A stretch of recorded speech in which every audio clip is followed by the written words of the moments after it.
This one's a K&U Anthem, straight from the Shack House Productions. Shootah on the track. If you don't know, now you know. Let's go. Smile K&U. Ever my falling you. Dia fiale ayo se fa'u. Kau tua musika wa feu. Kau tua musika wa feu. Ever my, yes my. Ever my, yes K&U. Ever my, yes my. Ever my, yes K&U. Ulu bebe vela ole la. Lau fia fo I peki munga. Le kai fo I ai le kau kua. Le K&U se e isi mea ngā. Le au boys waka u fekuli. Lue ulu I le pese wapatuki. Pe fai mai e ongo pasi se e faa solo muli. Bau ale mea faa I loa ya uli.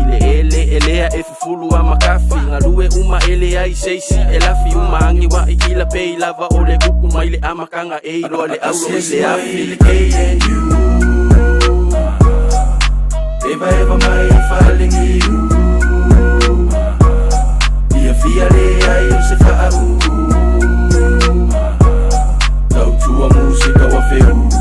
Kau tua musika wa feu. Ever my, yes my. Ever my, yes K&U. Ever my, yes my. Ever my, yes K&U. Whakama ongi wha bea fo le vavi. Wila pasi ka pasi loli ka avali. Kangaka ole aku nguko fia moli mauinga kalu wai fo I kala ye wa avi.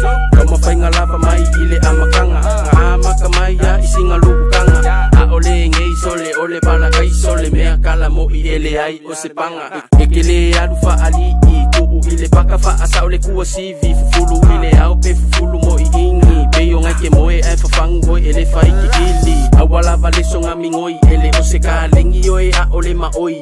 A ele nga lue ele ai so se kupe. Koe alu kasilo uuse makamasa ile loi. Smile K&U. Ever my falling you. Dia fiale ayo se fa'u. Kau tua musika wa feu. Kau tua musika wa feu. Ever my, yes my. Ever my, yes K&U. Ever my, yes my. Ever my, yes K&U.